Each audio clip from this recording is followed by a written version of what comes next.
Selain itu juga kita juga berharap kepada Allah, mudah-mudahan siapapun di antara teman-teman hari ini yang barangkali datang membawa banyak persoalan dalam hidupnya, ada yang sedang gelisah hatinya, ada yang sedang punya masalah dalam hari-harinya, mudah-mudahan datangnya ke tempat ini menjadi cara Allah untuk menghadirkan jalan keluar dari setiap kesulitan teman-teman semua.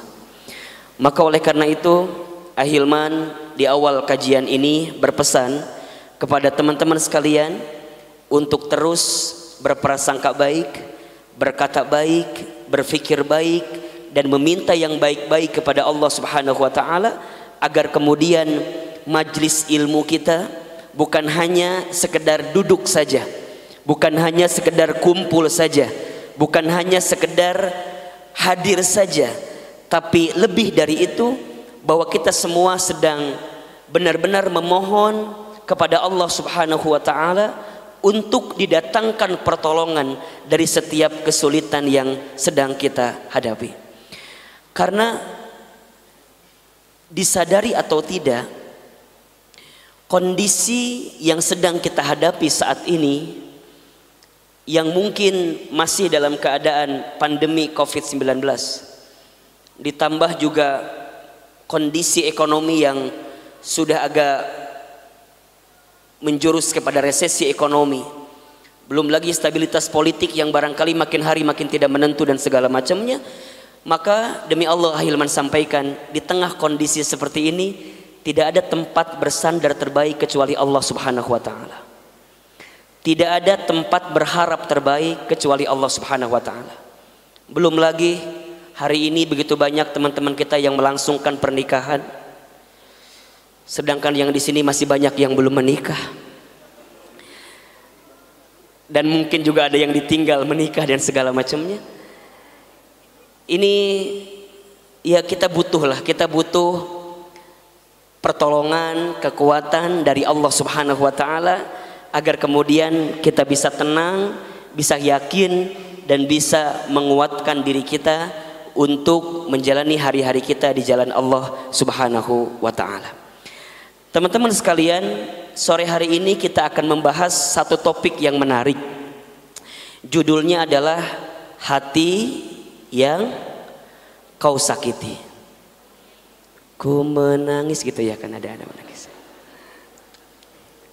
Pertanyaan pertama, kenapa hati itu bisa sakit atau merasa disakiti atau merasa tersakiti? Dari sekian banyak jawaban yang barangkali bisa kita rasakan, kalau boleh Ahilman menjawab, di antara alasan utama kenapa hati kita merasa disakiti atau tersakiti, jawabannya adalah karena bisa jadi hati ini terlalu banyak berharap kepada selain Allah Subhanahu wa Ta'ala. Jawabannya itu saja. Kenapa bisa merasa sakit? Kenapa bisa merasa terluka? Barangkali selama ini ada harapan dari keinginan hati yang seharusnya disandarkan satu-satunya kepada Allah, tapi banyak di antara kita yang menyandarkannya bukan kepada selain Allah, yakni kepada manusia. Banyak mahasiswa yang galau ketika kuliah, karena yang dalam benaknya dia lebih banyak bersandar kepada siapa? Kepada siapa? Halo, kepada siapa? Dosennya atau kepada temennya. Seringkali kita menemukan ada satu angkatan atau satu kosan, satu kontrakan, kita bilang sama dia, bro, nanti kalau lu lulus jangan ninggalin gua. Betul apa enggak? Dan kita sepakati obrolan itu. Tapi ternyata berangsur-angsur waktu, Kemudian mungkin kita waktu itu waktunya terlambat, kemudian dia percepat waktunya, ujungnya dia lulus duluan, kita belakangan. Pertanyaan saya, sakit apa enggak? Di mana sakitnya? Di sini. Karena dia sudah berjanji untuk lulus bareng-bareng, tapi kemudian dia duluan. Teman-teman tergantung sama dia sih, ujungnya teman-teman ketinggalan dari kuliah yang sedang dijalaninya. Ada seorang ikhwan yang begitu berharap kepada seorang akhwat.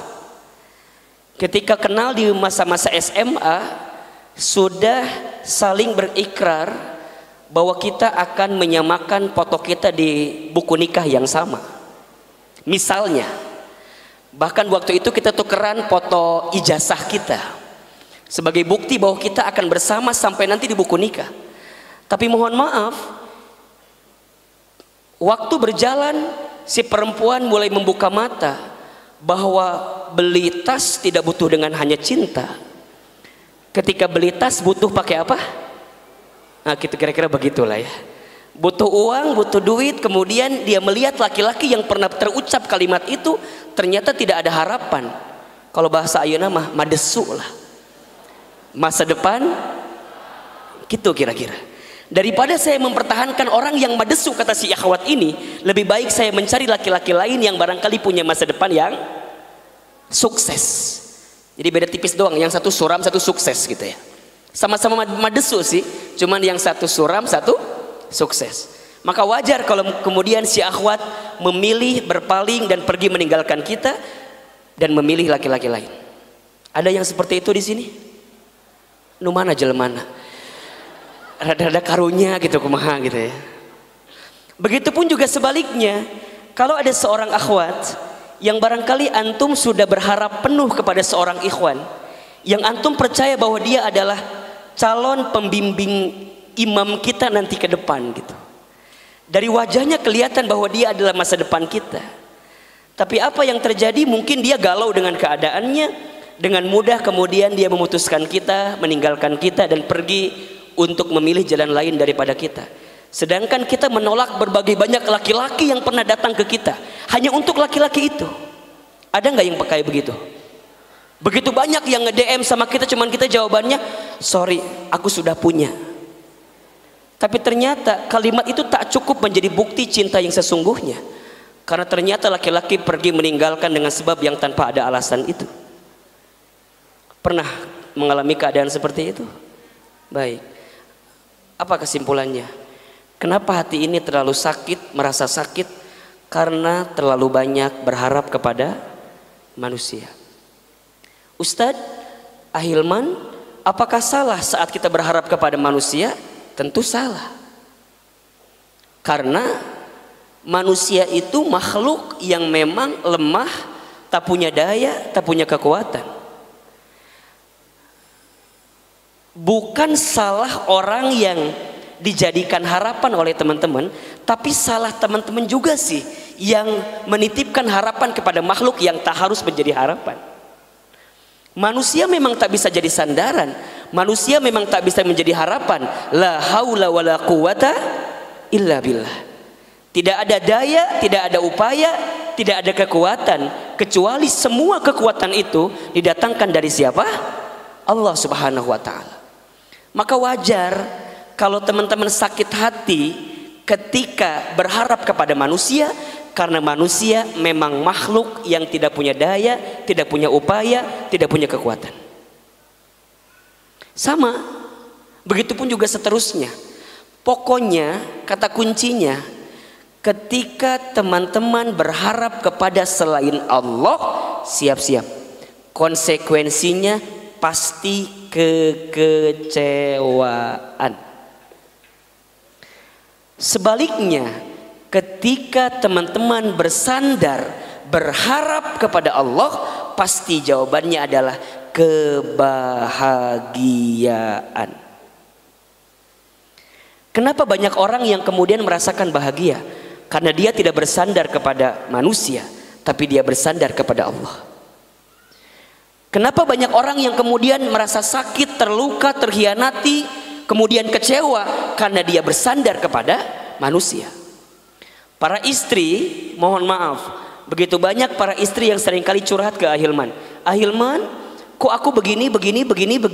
Kesimpulannya cuma satu, para istri terlalu berharap kepada siapa? Suami. Capek.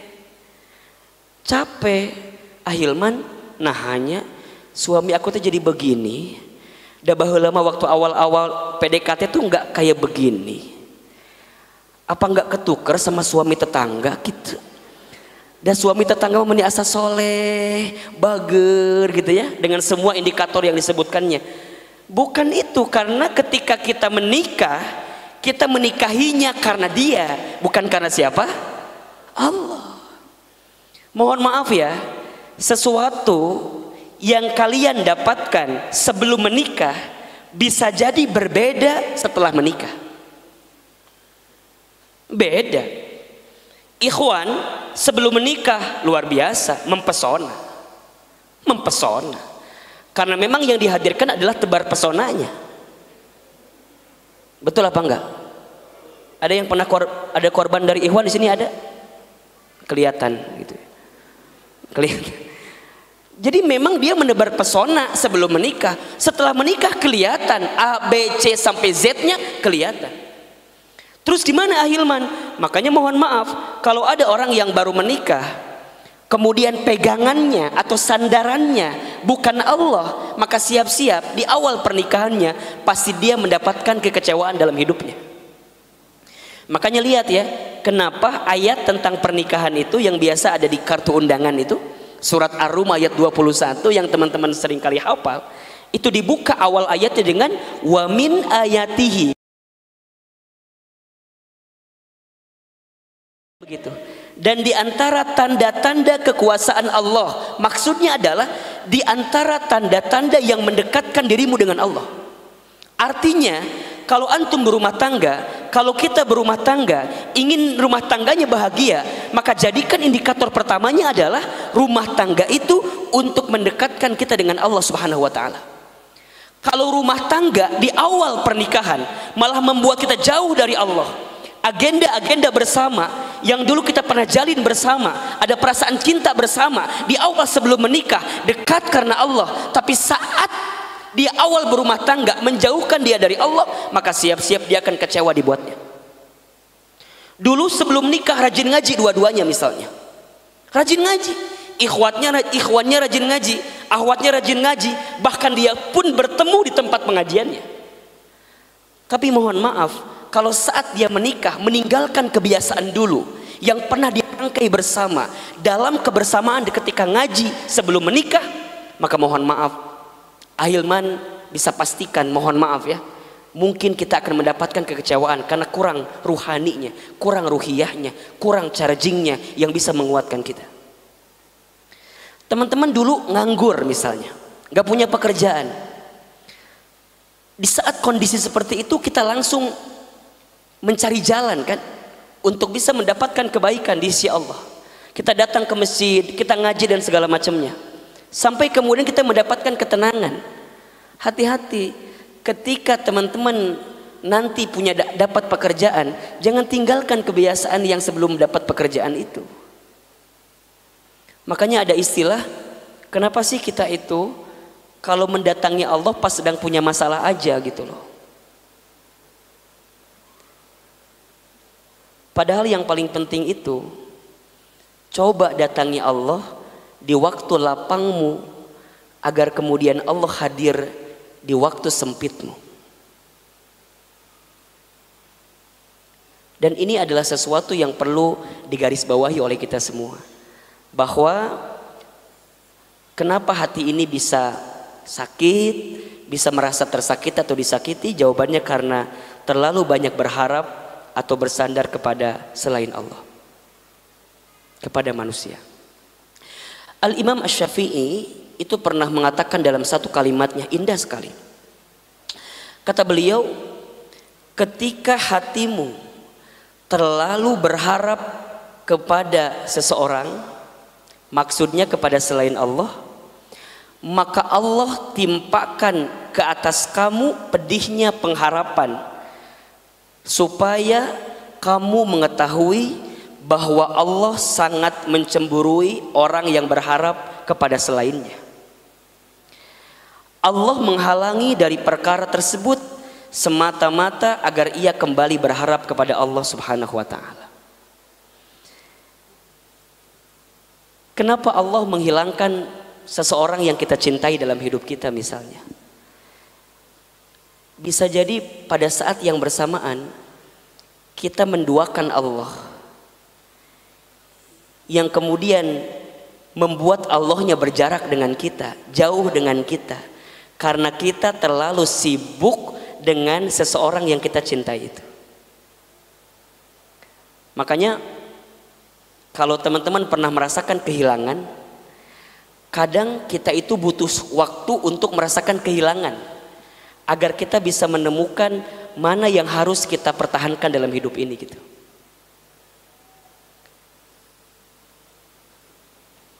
Waktu zaman jahiliyah, ketika teman-teman sering atau pernah dekat dengan seseorang,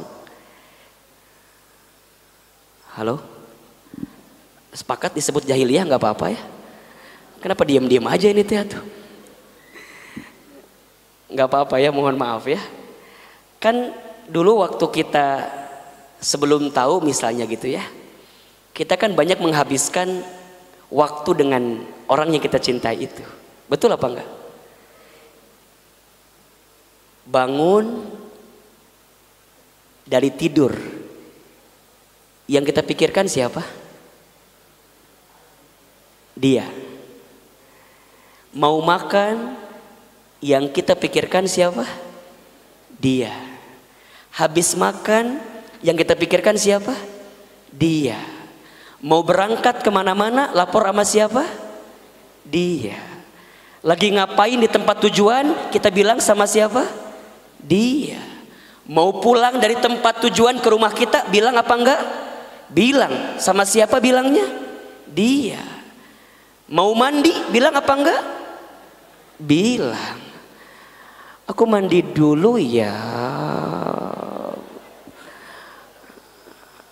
Sorry ya kalau aku nggak langsung balas chat kamu. Kenapa? Aku mau mandi dulu. Terus kita jawab, dia jawab kan, mandi yang bersih ya sayang. Gitu. Mandi yang bersih. Terus Ailman tuh kadang-kadang bingungnya, emang apal bersih atau hente gitu aja. Kumaha coba membuktikan bersih dan tidak gitu. Kudu dipoto gitu, dikirimkan yang orang geus bersih mandina kan nggak bisa juga gitu. Terus itu berangsur-angsur, bahkan mohon maaf berhari-hari, seharian penuh kita itu hanya laporan sama siapa? Dia, makhluk Allah, manusia yang selama ini kita cintai. Kenapa kita cintai? Karena kita nggak mau kehilangan dirinya. Mau tidur, kadang-kadang lapor sama dia.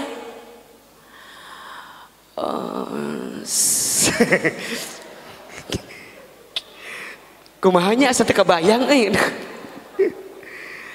sayang, malam ini aku ngantuk banget. Aku bobo duluan ya. Sok, mohon maaf. Kadang kita suka ngejawab gini.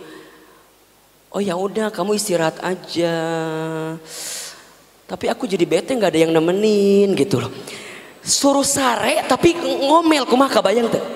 Silahkan aja tidur tapi kemudian dia curhat aku nggak ada yang nemenin. Pernah nggak ngalamin kayak gitu teman-teman?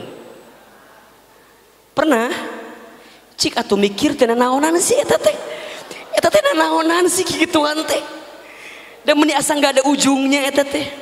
Ujungnya karena kita peka punya perasaan cinta kepada dia, kita akan bilang sama dia, oh ya udah kalau gitu mah aku temenin dulu aja sebentar ya. Ya sebentar aja deh, aku nggak bisa tidur kalau nggak dapet chat dari kamu. Liur eta mah kan. Udah, akhirnya chat-chatan panjang dan mohon maaf setiap malam yang diomongin itu hal yang sama. Betul apa enggak? Kamu udah makan apa belum? Nges. Nanya wae geus dahar atau encan.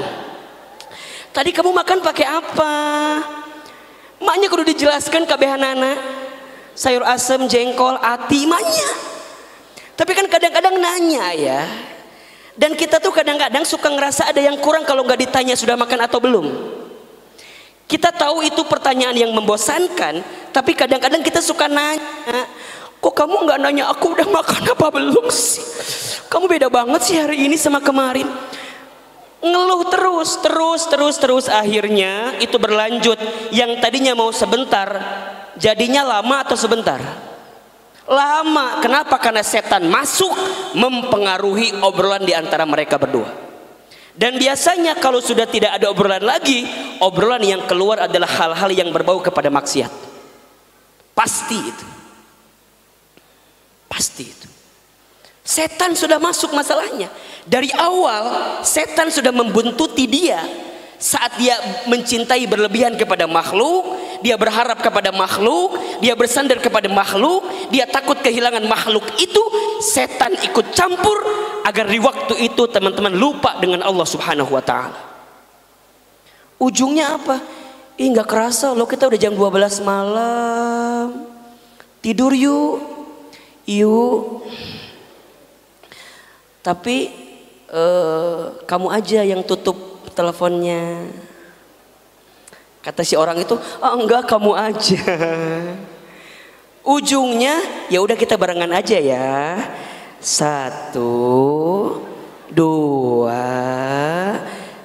3. Kok nggak ditutup? Jadi nggak saling nutup ujungnya. Ya Allah ya Rob. Teman-teman, mohon maaf ya, kalau ada di antara kita yang pernah mengalami fase itu, tubu ilallahi taubatan nasuha, bertaubatlah kepada Allah dengan taubat yang sungguh-sungguh. Berapa banyak chat ini pernah ngasih PHP sama akhwat yang barangkali terbuai oleh chat-chatan kita. Padahal akhwat antum tahu, dia itu ketika chat begitu ada 5 perempuan di WA-nya. Dan kamu pun ikhwan tahu, barangkali dia pun ada 5 ikhwan yang dia chat juga di malam itu. Jadi dua-duanya bersandar berharap, jadi capek ujungnya. Maka wajar kata Imam Syafi'i, ketika kamu terlalu berharap kepada manusia, kepada seseorang, maka Allah timpakan ke atas kamu pedihnya pengharapan. Pedihnya pengharapan, sakit, sesakit-sakitnya, bukan karena harapanmu, tapi salah meletakkan harapan, yaitu kepada selain Allah Subhanahu wa taala. Seandainya kamu tak berharap kepada selain Allah, maka insya Allah niscaya kamu tidak akan pedih dengan rasa sakit yang pernah kamu rasakan. So please, jawabannya adalah, kalau ada sore ini di antara teman-teman semua yang merasakan rasa sakit di hatinya, coba evaluasi, mungkin hati ini masih berharap kepada selain Allah. Ahilman, kumaha tuh Ahilman, dah udah terlanjur aku teh berharap kepada manusia. Dan aku nyesel banget, nyesel pisan Ahilman. Emang kumaha gitu? Ya nyesel, ternyata harapanku itu hanya harapan palsu saja. Kemudian dia pergi dan mengecewakan saya. Terus gimana? Sekarang sakit itu belum reda Ahilman, belum terobati. Gimana caranya agar pulang dari sini, keluar dari masjid ini, teman-teman yang masih ada perasaan hati yang disakiti, keluar dari sini akan berubah menjadi hati yang terobati, yang akan hilang perasaan sakit itu. Tolong catat.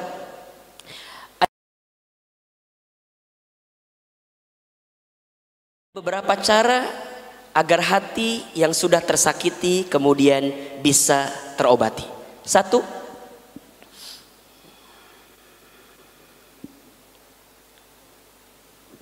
coba Ahilman tanya dulu, ada yang sedang sakit hatinya sore ini? Coba angkat tangannya. 1 orang doang? Ini mah perlu dikonsultasikan khusus kalau begitu mah tuh.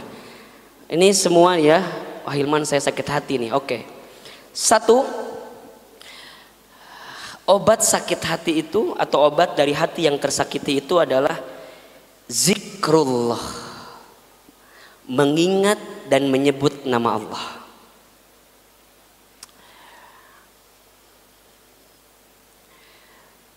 Kenapa zikrullah itu bisa menjadi obat untuk hati yang tersakiti? Karena saat kita menyebut dan mengingat nama Allah, hatimu akan tenang. Surat Ar-Ra'du ayat 28. Silakan dibuka. Surat Ar-Ra'd surat ke-13 ayat 28.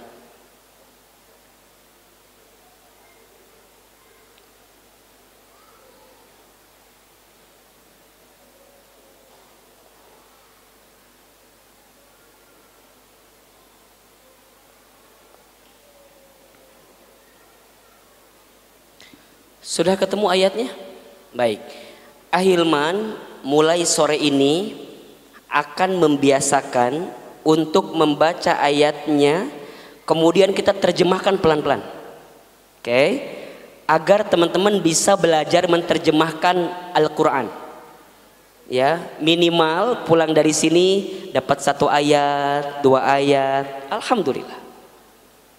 Sudah ketemu ayatnya? Baik. Surat apa? Ar-Ra'd ayat berapa? 28. A'udzubillahi minasyaitonirrajim. Bismillahirrahmanirrahim. Ahilman sekali, teman-teman sekali ya. Jadi ahilman baca sekali, teman-teman sekali. Oke. Alladzina, orang-orang. Ayo sama-sama. Alladzina, orang-orang. Amanu, yang beriman. Wa tatma'innu qulubuhum, dan hati mereka menjadi tenang. Nah, oke, ulangi ya.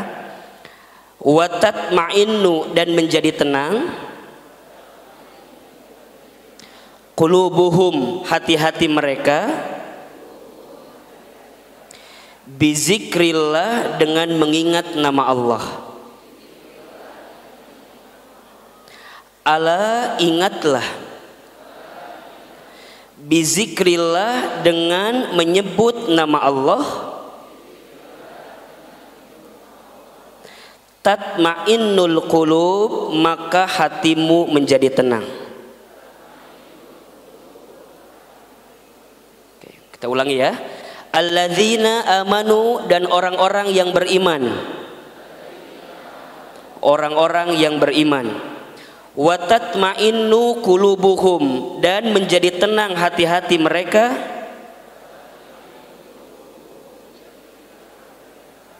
Bizikrillah, dengan menyebut nama Allah. Ala, ingatlah. Bizikrillah, dengan menyebut nama Allah. Tatma'innul qulub, hatimu menjadi tenang. Ahilman Arabnya teman-teman artinya ya. Alladzina amanu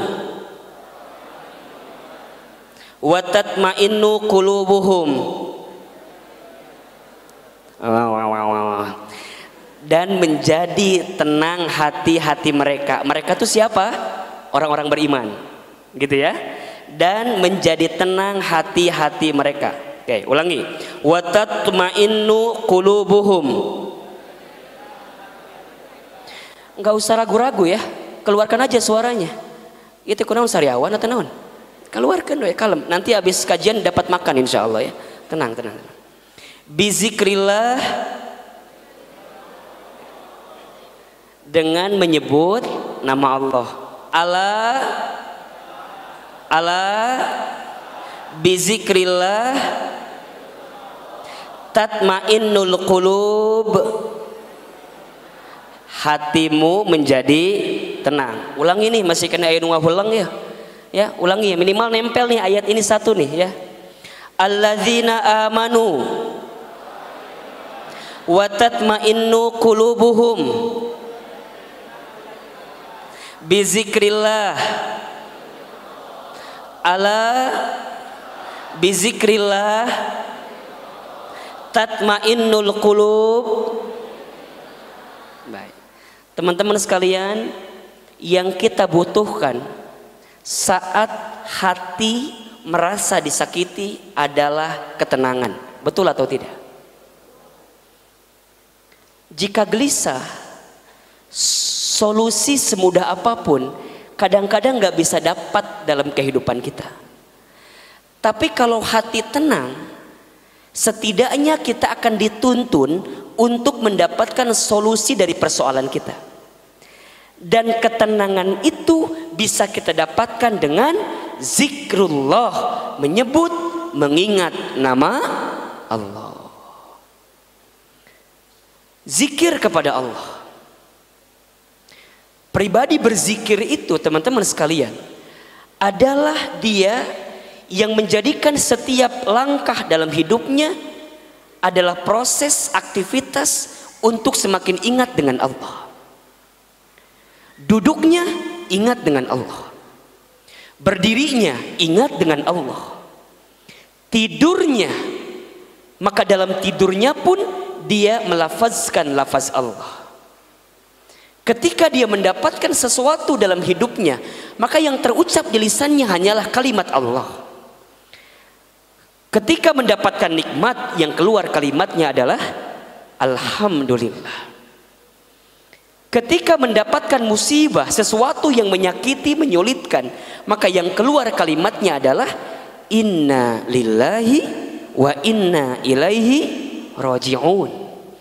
Ketika melihat sesuatu yang menakjubkan, yang mempesona, maka keluar di lisannya masya Allah, tabarakallah. Jika melihat sesuatu yang buruk, keluar di lisannya kalimat subhanallah. Ketika berbuat dosa, keluar kalimatnya apa? Astaghfirullah. Lisannya zikir, matanya zikir, telinganya zikir, tangannya berzikir, kakinya berzikir, aktivitasnya berzikir, rumahnya tempat zikir, kamarnya tempat zikir, bahkan kafe, hotel, pasar, angkot, kereta api, motornya, semua tempat berzikir, ingat kepada Allah Subhanahu wa taala. Maka saat dia dikecewakan, dia butuh ketenangan, dan tidak ada yang bisa menghadirkan ketenangan kecuali Allah Subhanahu wa taala. Maka oleh karena itu, saat gelisah tidak ada nama yang harus kita panggil kecuali Allah. Allah. Nabi Yunus alaihissalam. Teman-teman tahu Nabi Yunus? Tahu? Kenal? Di mana kenalan sama Nabi Yunus? Nabi Yunus satu ketika dalam proses dakwahnya ditolak oleh kaumnya. Kaumnya itu tidak mau ikut dengan dakwahnya Nabi Yunus. Apa yang terjadi ketika itu? Apakah Nabi Yunus menyalahkan kaumnya? Tidak. Apakah Nabi Yunus menyalahkan keadaannya, keadaan kaumnya maksudnya? Tidak. Tapi yang Nabi Yunus dapatkan ketika merasa sakit, merasa kecewa karena dakwah yang beliau lakukan itu mungkin ditolak oleh kaumnya, kemudian berdoa kepada Allah yang doanya diabadikan dalam Al-Quran, surat, tahu nggak? Al-Anbiya ayat 37. Buka ayatnya. Jadi saat kecewa, ya kalau bahasa kita kan mungkin sakit gitu. Sudah berusaha, sudah berikhtiar untuk mengajak kaumnya, tapi kaumnya kemudian menolak. Sampai dalam kisah yang lain kan Nabi Yunus itu dimakan oleh ikan paus dan kemudian berada dalam perut ikan paus itu gitu. Apa yang Nabi Yunus lakukan ketika itu? Ternyata yang Nabi Yunus lakukan adalah zikrullah, zikir kepada Allah, yang zikirnya diabadikan dalam Al-Quran. Surat apa tadi? Al-Anbiya ayat 37. Surat ke-25 ayat 37.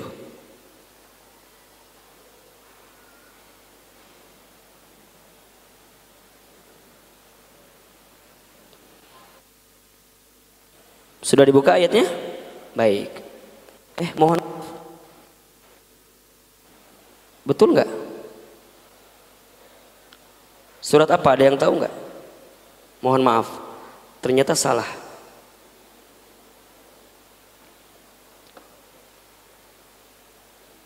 Surat apa?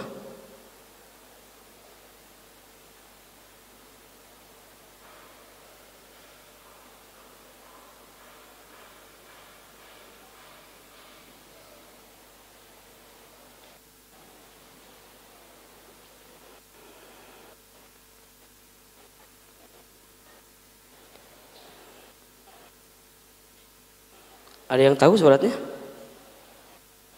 Hah? Al-Anbiya ayat 80. Oh, ayat 87 78. Ayat 78. Surat Al-Anbiya ayat 78. Sebenarnya apal teman-teman doanya kan, la ilaha illa anta subhanaka inni kuntu minadz dzalimin. Cuman kan nggak tahu itu di ayat mana kan? Nah, sekarang kita buktikan. Ayat berapa, Ki? 78.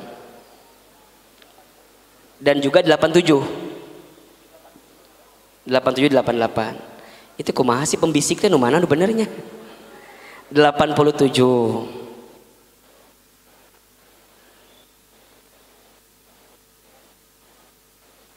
Enggak ada. Ayat 8 dan 7. Surat apa? Al-Anbiya. Apa iPad Ahilman yang iya ujung ayatnya? Betul. Yuk, ada ya di situ ya.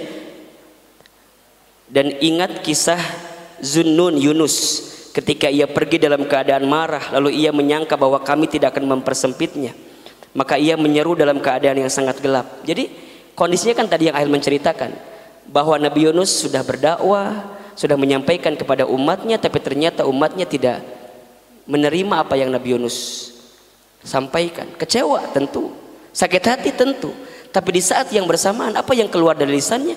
Zikrullah, zikir kepada Allah. Nah, ini zikirnya nih ya. Ayo sama-sama ya, langsung ke pertengahan ayatnya. La ilaha illa anta subhanaka inni kuntu minadz, ya. La ilaha, tiada Tuhan. Ya sama-sama. La ilaha, tiada Tuhan, illa anta, kecuali engkau ya Allah. Subhanaka, maha suci engkau ya Allah. Inni, sesungguhnya aku, kuntu minadz dzalimin, termasuk orang-orang yang zalim. Oke. Ahilman Arabnya teman-teman artinya la ilaha illa anta, selain engkau ya Allah. La ilaha, tiada Tuhan, illa anta, selain engkau ya Allah. Subhanaka, inni kuntu minadz dzalimin. Lihat kalimatnya. Apakah Nabi Yunus mengucapkan misalnya inna qaumi kuntu minadz dzalimin? Kan tidak. Inni qaumi, inna qaumi kuntu minadz dzalimin, kan juga tidak. Tapi Nabi Yunus mengatakan inni kuntu minadz dzalimin, aku yang salah, aku yang barangkali zalim, aku yang barangkali kurang selama ini ya Allah, dan aku hanya minta kepadamu ya Allah. Subhanaka, engkau yang maha suci. Sebelumnya la ilaha illa anta, tiada Tuhan selain engkau ya Allah. Maksudnya apa? Tidak ada tempat bersandar berharap terbaik dalam setiap kesulitan kita kecuali Allah. Jadi kalau teman-teman saat merasa disakiti, sibuknya menyalahkan orang yang menyakiti kita, maka kita akan jauh dari jawaban rasa sakit itu. Kita makan kadang-kadang seringnya begitu gitu. Kalau ada orang yang menyakiti kita, kita mah bukan menyalahkan kita sendiri, tapi menyalahkan siapa? Orang lain. Menyalahkan orang yang menyakiti kita. Padahal di sini dalam ayat ini diajarkan oleh kisahnya Nabi Yunus alaihissalam. Ketika kita merasakan sakit dari diri kita, maka balikin, barangkali ada kesalahan kita yang selama ini kita berharap kepada selain Allah, sehingga Allah memberikan skenario dalam kehidupan kita untuk kembali ingat kepada Allah Subhanahu wa taala. Maka yang pertama, obat dari hati yang tersakiti adalah zikrullah, zikir kepada Allah. Yang kedua, Saat hati kita tersakiti, maka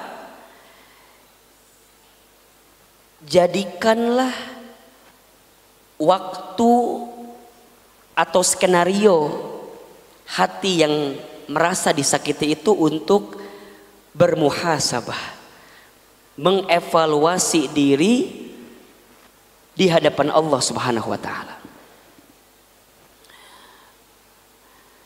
Bisa jadi sesuatu yang menimpa kita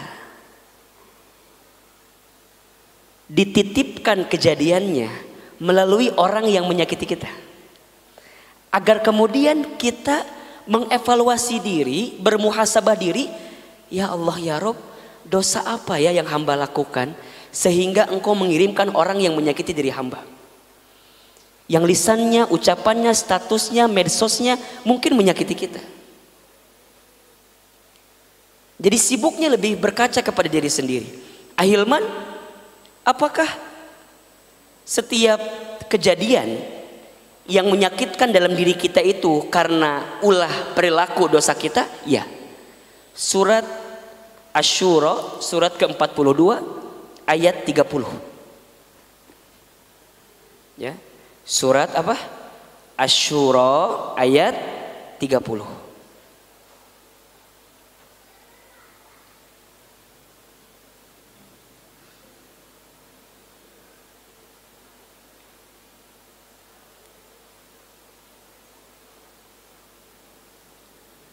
Sudah ketemu ayatnya atau belum?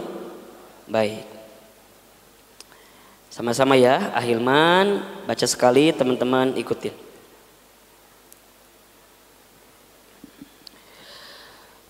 Bismillahirrahmanirrahim. Wa ma asobakum, dan apa saja musibah yang menimpa kamu. Sama-sama.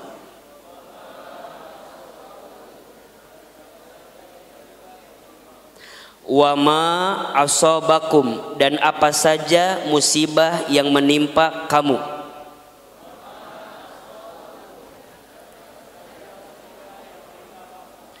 Mim musibatin, dari musibah. Fabima kasabat aidikum, maka disebabkan oleh perbuatan tangan kamu. Fabima kasabat aidikum, maka disebabkan oleh perbuatan kamu. Wa ya'fu, dan Allah memaafkan. An katsir, sebagian besar dari kesalahanmu. Oke, pelan-pelan ya, kepanjangan ya? Panjangan ya, oke, pelan-pelan. Wa ma asobakum, dan apa-apa musibah yang menimpa kamu sekalian.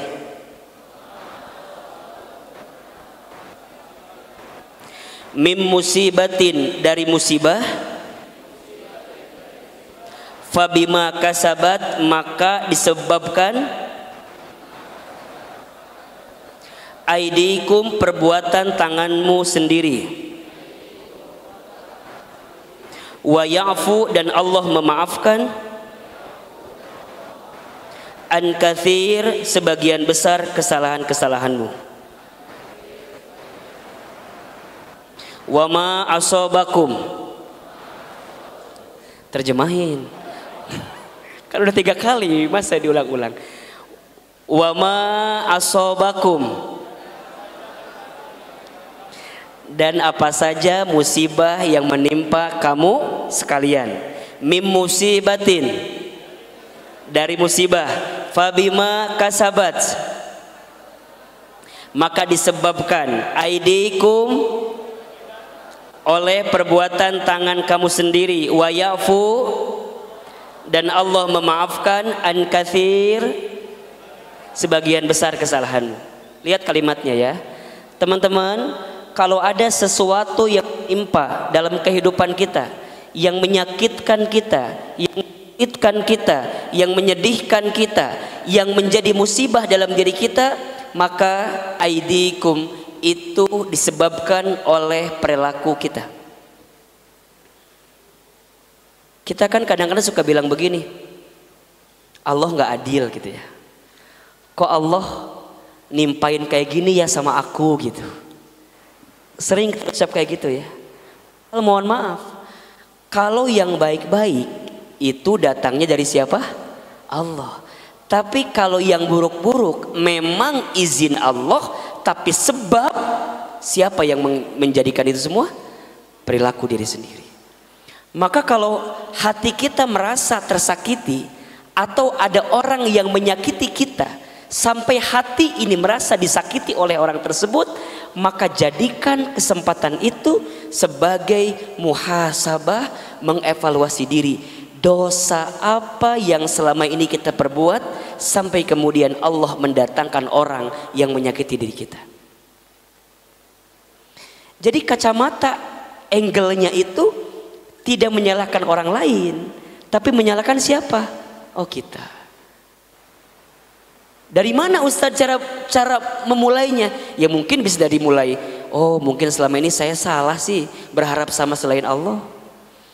Oh mungkin selama ini saya salah sih menjalani hari-hari dengan dia yang memang bukan haknya bagi kita, yang belum halal untuk kita. Maka wajar kalau kemudian kita sakit hati dengan dirinya gitu.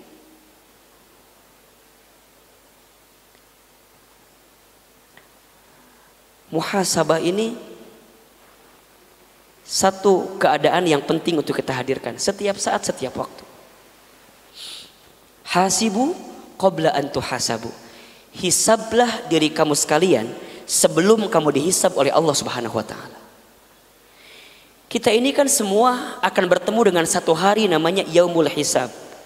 Yaumul hisab itu di mana di hari itu kita akan dihitung oleh Allah Subhanahu wa taala dari setiap kelakuan yang kita lakukan, termasuk dosa-dosa kita. Musibah, ujian, cobaan itu adalah trigger gitu istilahnya. Cara Allah untuk memantik diri kita, menyentil diri kita. Barangkali selama ini kita banyak salah di hadapan Allah sehingga Allah datangkan musibah yang membuat kita harusnya berpikir ini saat terbaik untuk mengembalikan semua kepada siapa? Allah Subhanahu wa taala. Coba teman-teman pernah enggak atau punya enggak satu waktu di mana teman-teman itu lebih banyak berkaca terhadap diri sendiri gitu. Berapa banyak kesalahan saya, berapa banyak dosa-dosa saya. Sering enggak kayak gitu?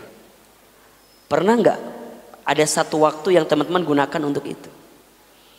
Kalau teman-teman di rumah, di tempat manapun tidak punya tempat untuk bermuhasabah, maka Ahilman teman hijrah menyediakan setiap Sabtu sore untuk merecall, memanggil, menyebut kembali dari setiap dosa-dosa yang pernah kita lakukan agar kita bisa bermuhasabah di hadapan Allah Subhanahu wa taala. Mungkin ini yang membedakan kajian kita dengan kajian kebanyakan di luar sana gitu. Kenapa Ahilman selalu ada doa, ada muhasabah? Karena Ahilman tahu gitu. Ahilman sadar, Ahilman paham. Amal kebaikan kita tidak lebih banyak daripada dosa yang kita lakukan. Mengapa kita dihormati, dimuliakan, dihargai? Satu alasannya. Karena Allah menutup aib-aib kita. Kalau seandainya aib kita dibuka, demi Allah, tidak ada yang pantas untuk dihormati bagi diri ini. Karena aibnya, dosanya lebih banyak daripada amal kebaikan. Maka orang yang pandai bermuhasabah, dia akan selalu melihat dirinya itu seseorang yang banyak dosanya. Sehingga setiap kesempatan waktu yang Allah berikan kepadanya, detiknya, detaknya, setiap masa berganti dalam hidupnya, dia gunakan untuk minta ampun kepada Allah Subhanahu wa taala. Makanya berkali-kali Ahilman sampaikan, kalau saat ini teman-teman masih diberikan kesempatan usia oleh Allah Subhanahu wa taala, boleh jadi hakikatnya dua saja tujuannya. Pertama, karena Allah tahu amal kita jumlahnya masih sedikit, sehingga Allah berikan waktu kepada kita agar di sisa waktu kita habiskan untuk memperbanyak amal soleh kita di hadapan Allah Subhanahu wa taala. Atau yang kedua, karena Allah tahu boleh jadi dosa kita bertumpuk banyak, sehingga Allah berikan usia kepada kita agar di sisa usia kita habiskan untuk minta ampun sama Allah dari dosa yang pernah kita lakukan.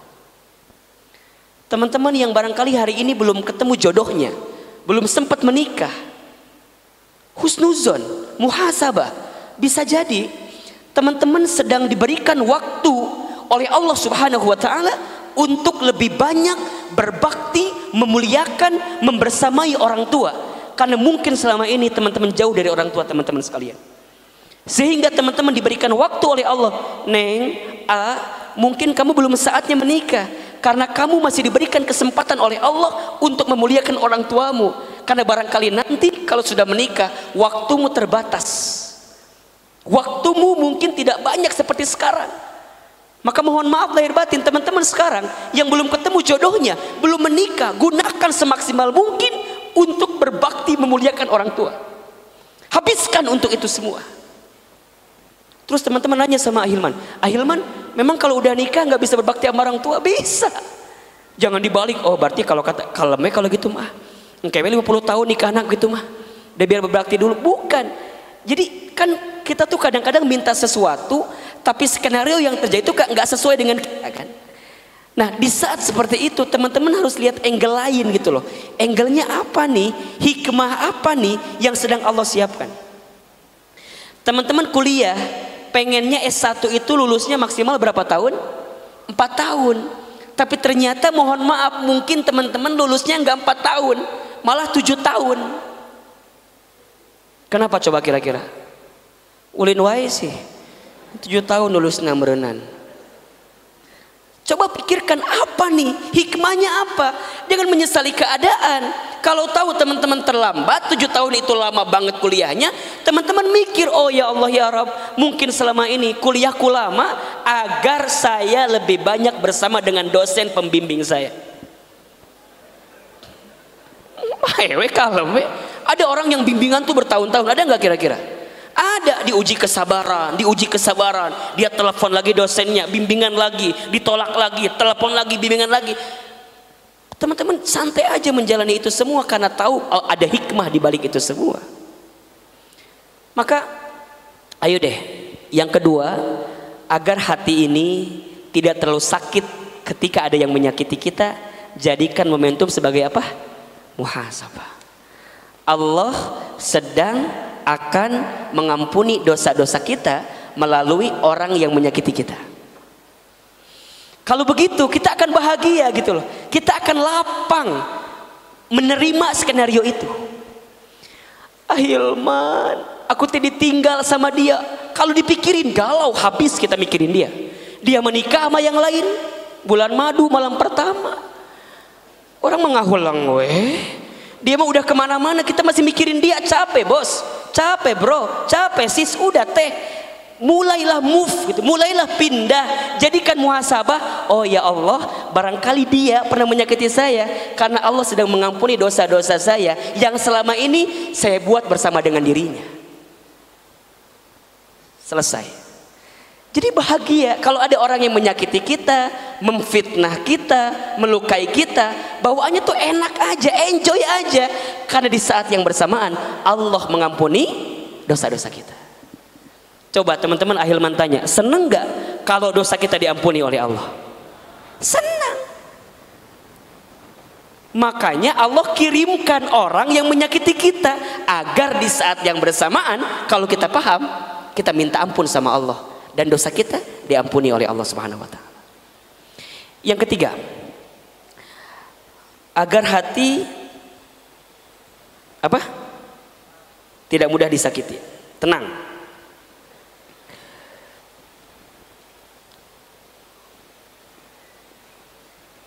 Nah, berdoa untuk diri kita dan yang menyakiti kita. Ini levelnya agak lagi naik dikit lah ya. Berdoa untuk siapa? Untuk kita dan orang yang menyakiti kita. Ingat teman-teman, doa itu artinya memohon, meminta kepada Allah. Saat kita mendoakan sesuatu, hakikatnya kita sedang memohon, meminta sesuatu itu terjadi kepada diri kita. Kalau kita berdoa yang baik bagi orang lain, maka hakikatnya kita sedang memohon, meminta kepada Allah agar kebaikan itu kembali kepada kita. Tentu kalau untuk kita doa yang baik-baik. Rasulullah Shallallahu Alaihi Wasallam mengajarkan kepada kita satu doa agar kita bisa lapang ketika mendapatkan musibah dan kita mendapatkan pengganti yang lebih baik dari apa yang menimpa hati kita. Ini doanya yang diriwayatkan oleh Ummu Salamah yang pernah Ahilman juga ceritakan sebelumnya. Doanya hafal teman-teman ya. Inna lillahi wa inna ilaihi raji'un. Allahumma ajurni fi musibati wa khlufli khairan minha. Ahilman sekali, teman-teman sekali. Inna lillahi wa inna ilaihi raji'un. Allahumma ajurni fi musibati wa khlufli khairan minha. Hafal doanya? Ulangi lagi. Inna lillahi wa inna ilaihi raji'un. Allahumma ajurni fi musibati wa khlufli khairan minha. Gitu. Jadi kalau ada yang menyakiti kita langsung inna lillahi, lain sena maut, lain singgara maut lain. Inna lillahi, sesungguhnya aku, kami milik Allah. Wa inna ilaihi raji'un, dan sesungguhnya kami akan kembali kepada Allah. Allahumma ya Allah, ajurni, berikan pahala kepadaku, fi musibati, atas dalam musibah yang menimpaku, wa khlufli, dan gantikanlah untukku, khairon, sesuatu yang lebih baik, minha, dari apa yang pernah aku miliki sebelumnya. Jadi kalau ada orang yang mungkin pernah menyakiti kita, menghempaskan perasaan kita, pergi meninggalkan kita, dia memilih orang lain daripada kita, langsung kita minta sama Allah, ya Allah, hamba yakin, hamba tahu sesungguhnya hamba ini hanya milik Allah dan hamba akan kembali kepada Allah. Hamba hanya mohon kepadamu ya Allah, berikan pahala atas sakit hati yang hamba rasakan, dan gantilah ya Allah seseorang yang pernah meninggalkanku dengan orang yang lebih baik. Ummu Salamah kehilangan suaminya ketika itu. Suami yang begitu dicintainya, datang baginda Nabi Muhammad SAW, kata baginda Nabi, ya Ummu Salamah, jangan khawatir, jangan sedih, jika engkau lapang menerimanya, maka Allah akan gantikan untukmu laki-laki yang lebih baik daripada suamimu yang pernah meninggalkanmu itu. Siapa yang menggantikannya? Rasulullah SAW, yang kemudian menjadi suami dari Ummu Salamah. Maka rumusnya adalah, saat ada orang yang pergi meninggalkanmu, maka lapangkan hatimu, karena di saat yang bersamaan Allah sedang merangkai, menghadirkan orang yang akan menggantikan dia yang pergi meninggalkanmu. Syaratnya apa? Lapang dulu hati kita, move on dulu hati kita, lepasin dulu nama dia di hati kita. Sebenarnya yang akan menggantikan dia tuh udah di dekat mata kita, cuman mata kita tuh masih mikirin dia. Stalking kita masih tentang dia. Di HP kita masih ada foto dia. Chatnya dia masih kita simpen laminating bagi ini majelis taklim. Masih kena ayah. Sebenarnya penggantinya ada di depan mata kita, dekat kita, sudah dengan kita. hanya kita menutup itu semua dengan orang yang tidak mau kita lepaskan di hati kita. Mohon maaf, berapa banyak di antara teman-teman di sini yang pernah disakiti oleh orang lain tapi masih bertahan dengan orang yang sama, padahal kita tahu orang itu menyakiti kita. Please teman-teman, tinggalkan dan bersiaplah mendapatkan ganti yang lebih baik dalam kehidupan kita. Masih ada 4 lagi poinnya, kita akan bahas di pertemuan yang akan datang insyaallah. Hati yang kau sakiti episode kedua, seperti sinetron yang ada di Indosiar gitu ya, kan masing-masing ada judulnya ya. Termasuk nih ada doa lagi bagus nih dari Abu Daud, hadis riwayat Abu Daud. Kalau ini sebenarnya doanya teman-teman juga sudah hafal, yang sering kali dibacakan di Al-Ma'surat ya. Allahumma inni a'udzubika minal hammi wal hazan wa a'udzubika minal azzi wal kasal wa a'udzubika minal jubni wal bukhl wa a'udzubika min ghalabatid daini wa qahrir rijal. Apa doa itu kan? Coba sama-sama. Allahumma inni a'udzubika minal hammi wal hazani wa a'udzubika minal azzi wal kasali wa a'udzubika minal jubni wal bukhli wa a'udzubika min ghalabatid dain wa qahrir rijal. Sama-sama. Allahumma ya Allah, inni a'udzubika, sesungguhnya aku berlindung kepadamu, minal hammi, dari kegelisahan, wal hazani, dan kesedihan, wa a'udzubika, dan aku berlindung kepadamu, minal azzi, dari kelemahan, wal kasali, dan kemalasan, wa a'udzubika, dan aku berlindung kepadamu, minal jubni, dari ketakutan, wal bukhli, dan kebakilan, wa a'udzubika, dan aku berlindung kepadamu,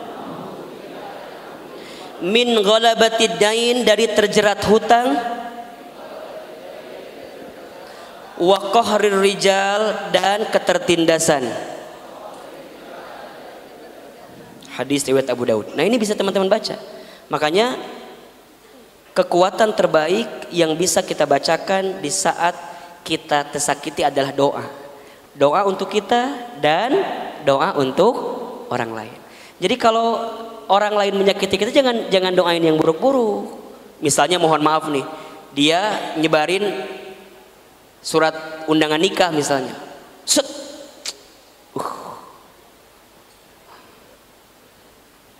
sing tabrakan, nggak boleh.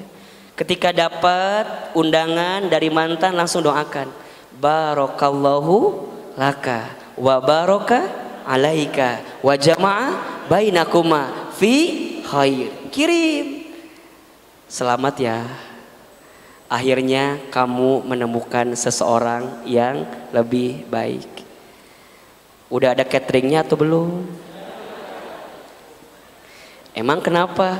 Kalau belum ada cateringnya nggak apa-apa, nanti aku bantu 1 piring. Sudah ada dekornya belum? Sudah ada apa namanya, dokumentasinya atau belum? Masya Allah ya, kalau bisa begitu luar biasa. Kalau belum bisa, minimal apa? Doakan. Kalau bisa datang ke nikahannya, itu lebih keren. Wih, dia nikah, teman-teman datang jadi panitia, ngemawadah, balangkeun piring. Doakan ya. Masih ada 4 poin lagi, kita akan bahas di pertemuan yang akan datang. Mudah-mudahan ini bisa mengobati hati yang sedang sakit di sore hari ini. Saya kembalikan kepada Auj, silakan. Baik, syukran.